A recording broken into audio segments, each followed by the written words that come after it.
On Plugged In, the political conventions are over, and the U.S. 2020 presidential campaign kicks into high gear. President Donald Trump and former Vice President Joe Biden ask Americans for their votes amid a coronavirus pandemic that has caused an economic recession and amid protests for racial justice. Political insiders from both parties share their insights about how each candidate can convince American voters he can lead the country out of a difficult period. Plus, a historic choice for Vice President. On Plugged In 2020, USA Votes.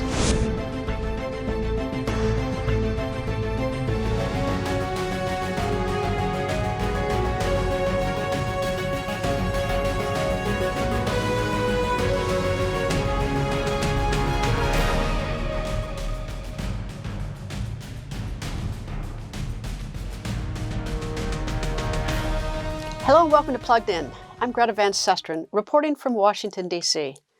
The campaign for President of the United States is now in a new phase. With the political conventions now behind them, President Donald Trump and his opponent, former Vice President Joe Biden, are making campaign speeches in key states.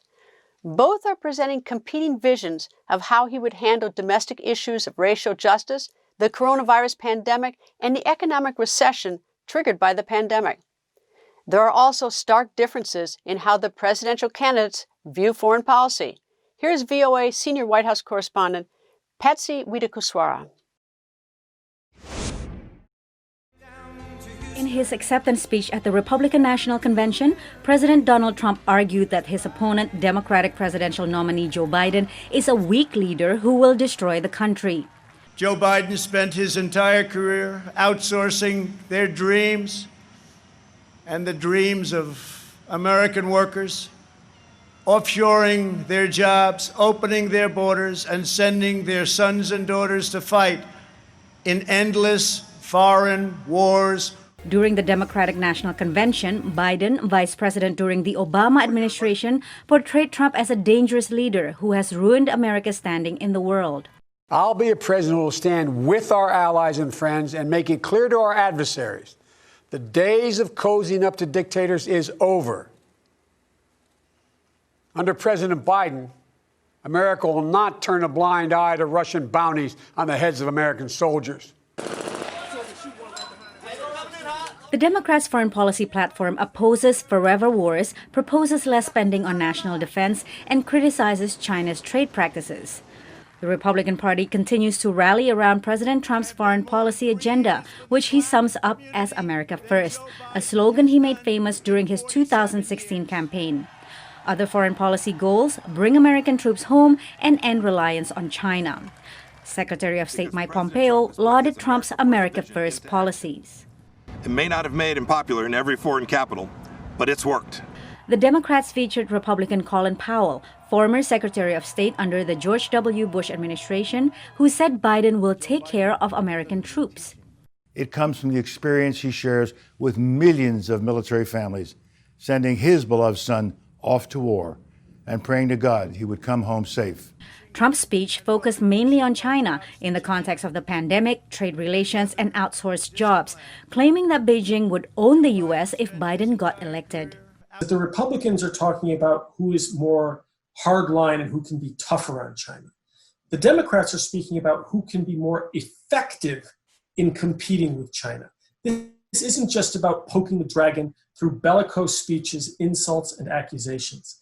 This is about leveraging American strengths, increasing our competitiveness, working with allies, and using diplomacy to manage competition effectively in the service of American interests, in what is going to be a long-term, high-stakes, high-costs competition with China. While the two candidates present starkly different views, foreign policy is not a deciding factor in the election. Is rare for it to be a top 1, 2, or 3 considerations among voters, except during times of war. And now the big concerns have to do with COVID, they have to do with the economy, and concerns about character, about the kind of leadership that we're going to observe going forward, either under a Trump administration or a Biden administration. Still, the candidates are expected to discuss it during the debates in September, including the issue of foreign interference in the November election. Patsy Widakuswara, VOA News. Haley Barbour is the former governor of the southern U.S. state of Mississippi. From 1993 to 1997, before he was governor of Mississippi, he was chairman of the Republican National Committee. For more than 40 years, he has served in state and federal leadership positions. We talked about the remarkable chain of events we are experiencing now and the impact on the election ahead. This summer, we've seen on tape police officers, one kneeling on a man saying I couldn't breathe for about 9 minutes. Then recently we saw a police officer shoot someone leaving 7 times in the back. And then both of these incidents are followed by a lot of unrest with looting and fires, some peaceful protests indeed, but a lot. But what gets highlighted, of course, is the violence. What do you say to people watching that? Well, first of all, law enforcement is very important to our country. We are a country that with the rule of law, and that has paid gigantic dividends on every kind of level in our country for not just decades, for centuries. However, a law enforcement officer's got to be held to standards just like everybody else. And you know, I wasn't there, but what appears obvious with the man in Minneapolis is the policeman was trying, if not to kill him, to hurt him, and for no good cause. I think there were 4 policemen standing around there. That's just not acceptable, period. It needs to be handled by the rule of law. That policeman needs to be put through our system of government's rule of law. The same thing about, I haven't seen the video of the young man who was shot several times and paralyzed, but if the facts are as talked about in the press, and I have no reason to believe they're not, then those people need to be looked at, investigated, held to the system and the rule of law that says how they are supposed to act. What's the impact, do you think, of the coronavirus on this election? If you go back 6 months, right up to the end of February, President Trump was ahead in most polls. His job approval was at its highest that it's ever been. Now, his job approval never been much above 50, but it was right there. Why? The economy was great, record employment, and as we said, it wasn't just the higher income people that were making money. Working class people were making money. So, yes, Trump was very much helped by that, and he's been hurt by COVID. What's the strategy to get out the base to vote and to get the independents and the undecideds this November? Well, in a typical presidential election, because the issues and the solutions and the results of what the incumbent have done, you know, would be playing out very plainly. Coronavirus is a very different bird. And in this election, you have 2 guys, one of whom, President Trump, who's got a whole lot of opposition from the other side, opposition to him from the other side. And you've got Biden, who's kind of their compromise candidate because they wanted to unite their party. But he's run for president twice before, and it hadn't turned out very good. If you're overseas and you are not an American and you're looking at the U.S. election, you might wonder why the politicians are so much at each other's throats, saying the worst things about each other. What do you say to those people as they watch our election? That for a lot of Americans, it's just as disgusting to us that people act like that it is to somebody who lives in a different country. But Americans would much rather politicians talk about policy and results of policy and deal with issues and say what they're for, and not try to say that the other person is an awful person. Maybe some of them are awful persons, but I can tell you I was a Republican national chairman, and I've had Democratic friends before I came to Washington, while I was in Washington, and some of them to this day remain very close friends for my wife and me, and I have a high opinion. But increasingly, and it's been going on for a little while now, increasingly this terrible rhetoric and cussing the other guy and claiming everybody is a terrible this, that, or the other is relatively new, though not unheard of. And it is really bad for outcomes. It's bad for the body politic in that it tends to make it harder to govern. Democrats held their convention first, a week ahead of the Republican convention. Because the coronavirus forced conventions to be scaled back, former Vice President Joe Biden accepted the Democrats' presidential nomination in his home state of Delaware. Democrats used their convention to criticize President Trump's pandemic response and to portray Biden as empathetic to the difficulties Americans are experiencing. Democrats portrayed themselves as a diverse party, evidenced by Biden's choice to be his vice president. Senator Kamala Harris is the first African American and South Asian woman on a major U.S. political party ticket. VOA's Brian Padden has more. Kamala Harris had long been seen as the frontrunner in presumptive Democratic presidential nominee Joe Biden's vice presidential search. This is a moment of real consequence for America. The California senator met his criteria for a highly qualified woman.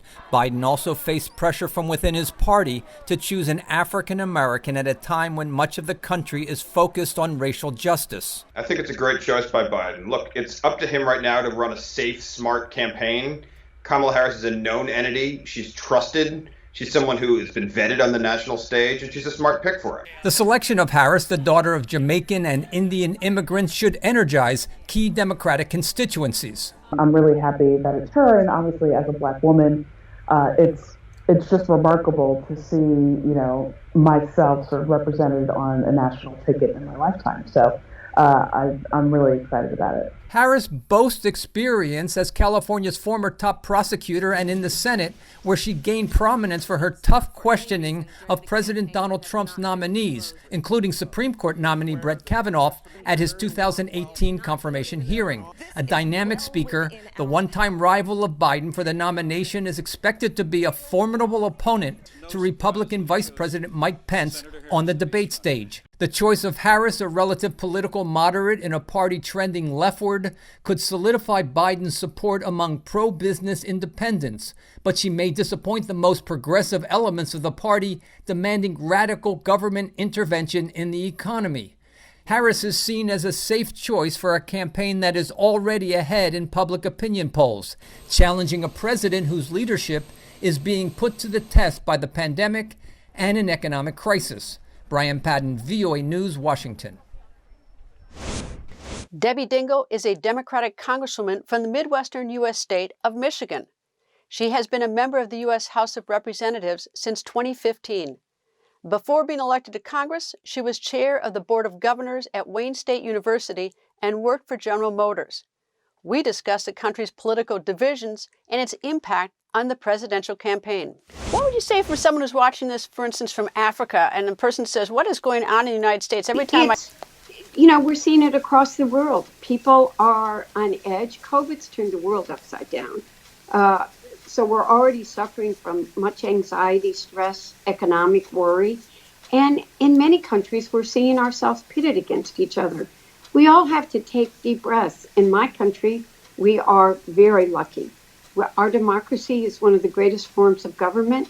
Community is the strength of democracy. And we need to support each other. That's how we're all going to get through COVID.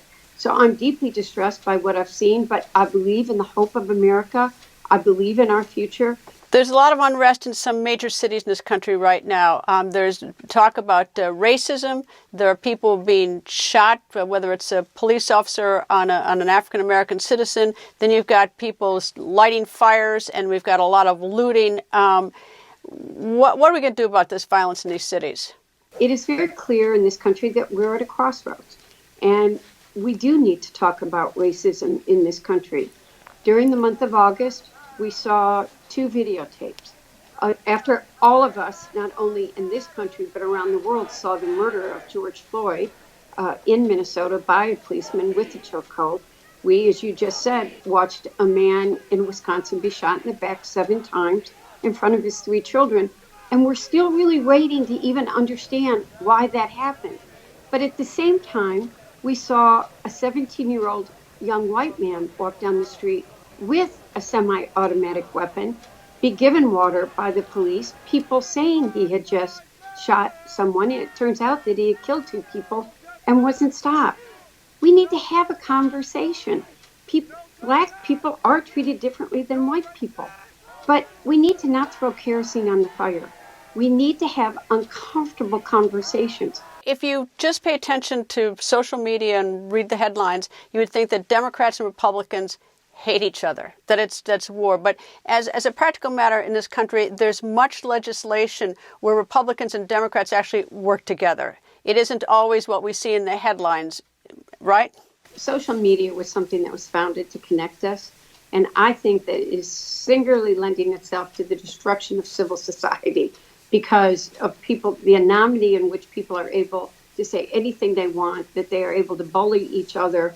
The hate rhetoric, the vitriolic rhetoric is unacceptable. And I think people aren't developing relationships the way that they need to. And there are people that you take the time to develop the relationship, to respect each other. That's the foundation of a civil society. I think that in this country, I'm an American, and I'm American first. And then Republicans or Democrats. Not everybody believes that. But a phrase in time that has stood the test of time is united we stand, divided we fall. And there are moments after 9/11, September 11th in this country, there was a time of great patriotism, and we all remembered that we were Americans. I always reach across the aisle. You can't get a good piece of legislation that the public is going to support if you're not working together on both sides of the aisle. You've got the Republican base the Republicans can depend on, the Democratic base that the Democrats can depend on, and the country seems evenly divided. So it seems to me that what both parties are trying to do are get the undecideds or the independent votes, that's really sort of the prize going into this election. Am I right? So I think that you're right, but I would add something to that. So people are targeting what they call independents. Though many independents have already made up their mind, which is unusual at this point. But it's also about getting your voters that do support you to turn out. I think many people have become disillusioned with the political system or think that their vote doesn't matter. You know, your individual vote matters wherever you are. You can't take any vote for granted. And as we saw 4 years ago in the election of Hillary Clinton, where everybody said she had it in the bag, she didn't. Every person's vote matters. You know what? One of my favorite scenes in American politics is when it's a switch of parties, like Republican to Democrat or Democratic to Republican in the White House. And the day that we do that, the exchange of power, is that the two get into a car and go up together to Capitol Hill, and we have that peaceful exchange of power. Elections are tough times. I don't like it when people attack each other. Unfortunately, that's becoming a way of life. But the peaceful and orderly transition of government has been one of the most fundamental symbols of our democracy over the 2 centuries, nearing 3, that we've had this democracy. And I hope that that always continues. When we elect a new administration, the person that's elected is our president. And we need to remember that, and we need to work together for the good of the American people. The coronavirus pandemic will force candidates to rethink how to effectively campaign. With large political rallies discouraged due to social distancing, connecting with voters takes on a new meaning. Frank Sesno is the former director of the School of Media and Public Affairs at George Washington University. He was also a White House correspondent and Washington bureau chief for CNN. We discussed how media is playing a larger role in American elections. So as people who watch American politics from around the world know, and they scratch their heads a lot, so do we, by the way, we have this sort of endless presidential campaign. And, many countries, time their presidential campaign or their parliamentary campaigns for 6 weeks before the election or something like that. Ours goes on for 2 years. So we have this, primary and caucus process where states go state by state and they select. So based on the votes and the rules vary state to state, but basically the voters of the state vote, and then the delegates are apportioned based on who wins how much in a particular state contest to go to the convention. they can vote, and they carry that vote to the convention, and getting this, the designated number of delegates gets the candidate over the top.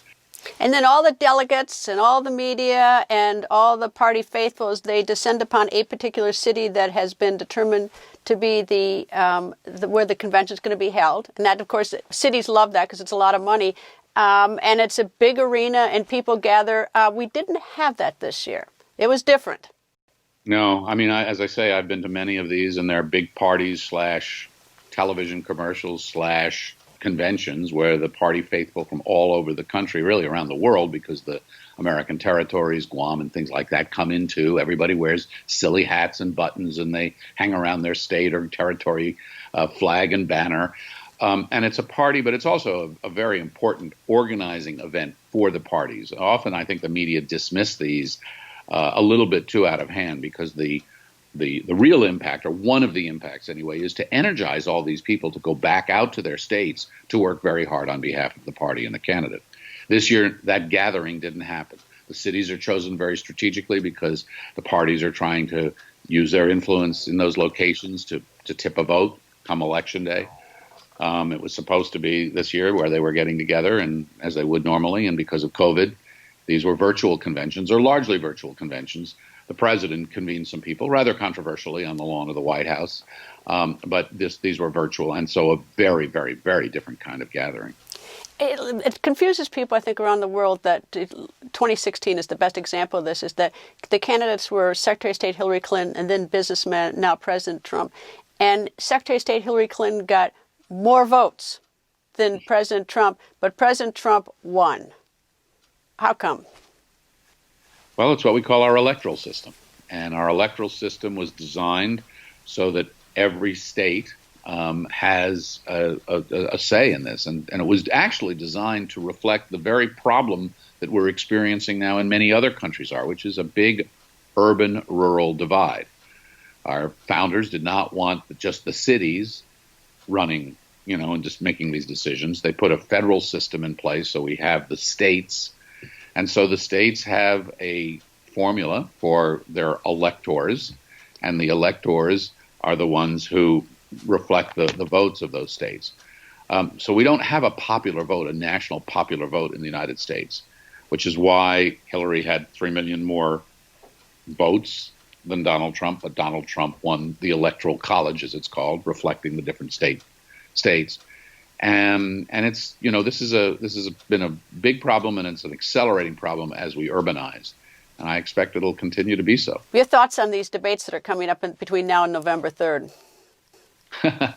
Well, I track the debates very closely. I've covered many of them. These are not, generally speaking, not debates in the truest sense. The candidates come out, they have their talking points, they know what they want to do to engage one another. The impact on the public is usually from a moment. There was the famous moment way back when Gerald Ford was running, where he tried to suggest that Poland was not part of the Soviet Empire when the Soviet Union was completely dominating and Poland was well behind the Iron Curtain. There was Ronald Reagan when he looked at the camera and said, in the middle of the energy crisis and the hostage crisis, are you better off, America, than you were 4 years ago? And the country resoundingly said no. Or when Reagan was on the defensive over his age and he made a joke about, his opponent, I'm not going to use his inexperience, his age and inexperience against him. So moments come out of that. I think this year's going to be different. I've never seen the country this divided. I've never seen the country this mobilized. I've never seen the country this angry, except maybe if we were to go back to the Vietnam era, where people were in the streets and there were violent demonstrations around the country. So I think the debates are going to really matter, Greta, and people are going to be really watching to see whether Biden can take Trump on, how Trump goes back after Biden. It's going to be, and I think the viewership for the debates this year will be off the charts. The coronavirus pandemic is forcing Republicans and Democrats to find ways to bring their message to American voters without endangering public health or breaking social distancing guidelines. Their first challenge was adapting their nominating conventions. Plugged In Steve Reddish examines the effectiveness of virtual conventions.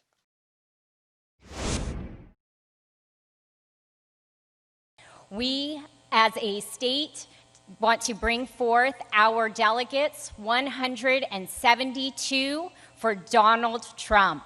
Republicans started their convention with a sharp contrast to Democrats, conducting the roll call vote of states to renominate President Trump during the day, away from primetime viewers, and with a fraction of the 2,500 delegates attending. Donald J. Trump for the President of the United States. Our journey begins at the... Democrats used their roll call vote as a virtual cross-country journey, with delegations showing off a bit of their state while casting votes by video. I actually think the virtual convention has been a boon to both parties. For one thing, the virtual convention allowed the DNC to really skirt the real intra-party differences among Democrats. You didn't have any huge protests or loud calls of support for Bernie Sanders, say, when his nomination was put into play. And you also didn't have those chants of lock her up, which were interspersed with among all the speeches at the RNC 4 years ago. And you know what Joe Biden will do. While Democrats made generous use of low-tech videos to deliver short speeches, Republicans tried to replicate the staging of a live convention using a mix of recorded and live speeches from a grand auditorium. Good evening. Only a handful of sitting elected Republican officials spoke. Don't believe me? Former President George W. Bush did not. It's all run by Democrats. The absence of the old guard of the Republican Party is definitely meaningful this year. As we've noted, you want to show the continuity of the party itself. You want to show the parties behind you. And the absence of key figures signals this year that that's not necessarily the case. Instead, many of the featured speakers for Republicans have been members of the president's family and their significant others. Who blame America first. If the goal of the convention is to enthuse his voter base, maybe remind them of why they voted for Donald Trump 4 years ago, a family member is just as likely to do that as a Republican elected official. And perhaps even more likely, since one thing we know about the Trump base is that they are extremely suspicious of politics as usual. First Lady Melania Trump expressed sympathies for those who have been affected by COVID-19. Other convention speakers praised the president for his handling of the crisis. America has the most COVID deaths in the world. While Democrats spent much of their convention criticizing Trump for not doing enough about the pandemic, the politics of it played out in some more subtle ways. Joe Biden, of course, talked to his guests via Zoom remotely. And whenever Biden was in proximity with other people, he always was sure to model the use of a mask. Donald Trump, on the other hand, conducted his panels in person in the White House, and there were no masks involved. I think that speaks to larger differences between the two parties, not only on how to approach the coronavirus, but also the future of America in general. We're facing the worst public health crisis. And both parties claim the other is painting a dark picture of the American future if the opposing candidate wins. I think what's interesting about this moment is that optimism as a claim is being manifest quite differently. And the Democratic National Convention, it was almost a more somber and intimate tone, some sense of even some mourning, especially when they showed pictures of people whose lives have been lost to COVID-19. And the optimism in the Republican case was manifest in terms of a higher volume, a tone of what will happen if the future is left in the hands of the Democrats. Without a live audience to react and applaud, speeches have been shorter at both conventions. But fewer people watched either convention on television than did 4 years ago. Steve Reddish, VOA News, Washington. That's all the time we have. Thank you for watching. And thank you to my guests, Congresswoman Debbie Dingell, Governor Haley Barbour, and Frank Sesno. Follow the 2020 election at voanews.com. And don't forget to follow me on Twitter @Greta. Thank you for being plugged in.